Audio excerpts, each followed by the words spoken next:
Hello and welcome to Sports Headline News, our weekly video blog. My name is Frank Nordstrom and with me is Adam Markowitz.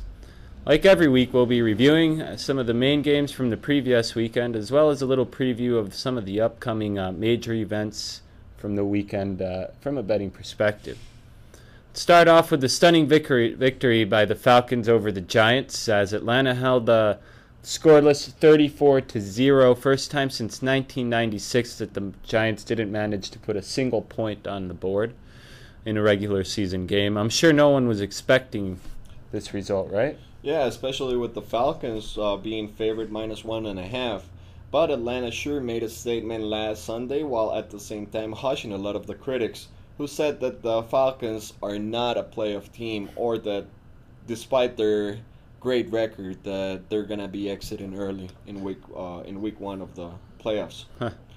That was a huge win for Atlanta and costly defeat for the Giants as they not only get humiliated but also lost their first place in the NFC East to the Redskins, who, speaking of which, did win against the Cleveland Browns without the help of RG3. Yeah, their starting quarterback, and if the playoffs started today, the Redskins would be in and the Giants would be out.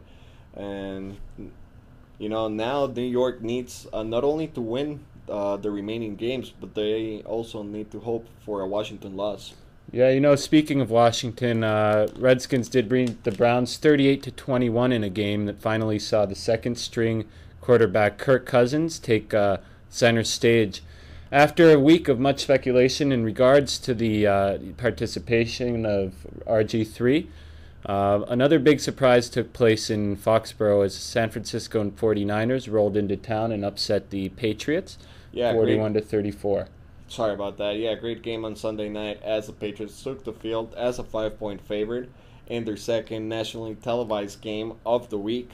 Let's remember last Monday Night Football, the Patriots humiliated the Texans at Foxborough 42-14.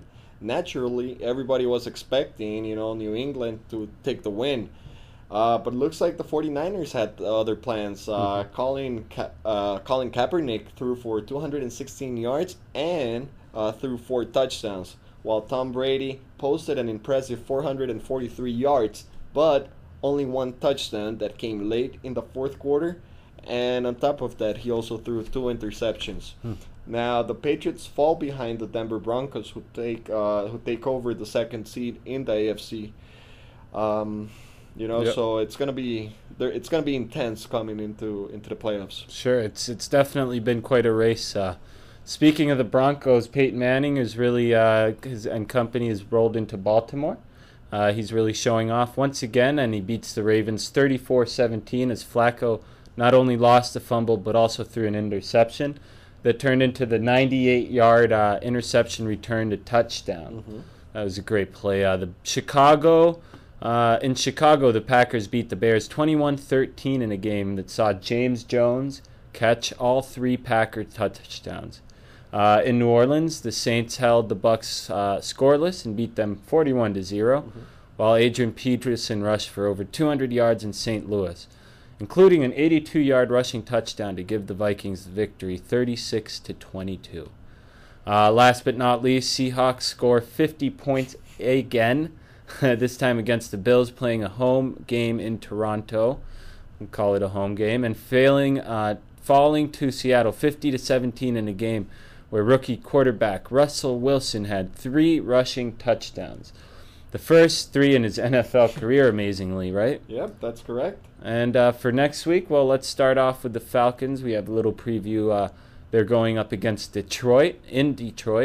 Atlanta opened as a -4 favorite for this upcoming Saturday as the Thursday night football game switches and becomes Saturday night football. That is correct. And, Atlanta coming from that impressive victory against the Giants, now they take over the first seed in the AFC. But the race is so intense that the teams like the Falcons and the Broncos cannot afford to rest their players. Now, like we talked about last week, Atlanta has incredible numbers against the spread at home.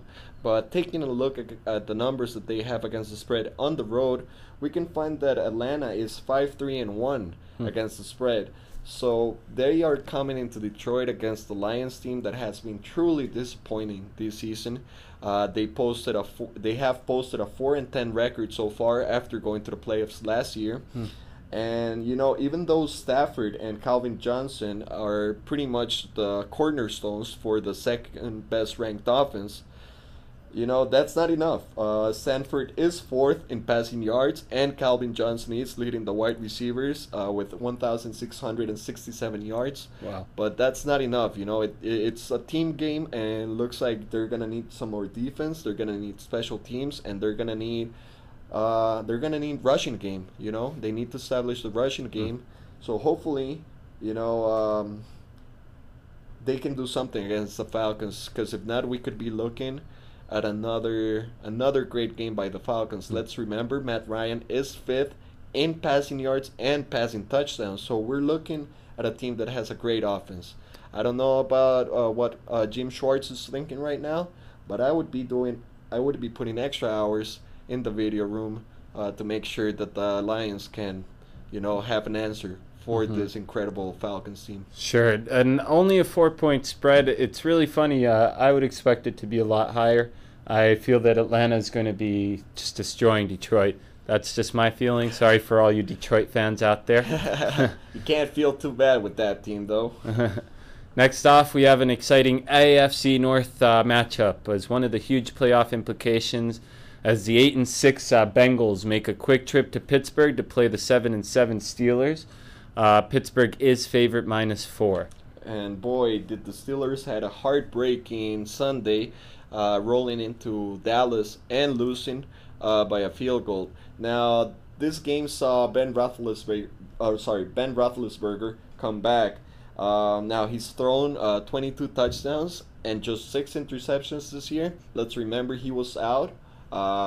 He had a rib injury that almost punctured his heart. His aorta, yep. Yeah, that is correct. So he was.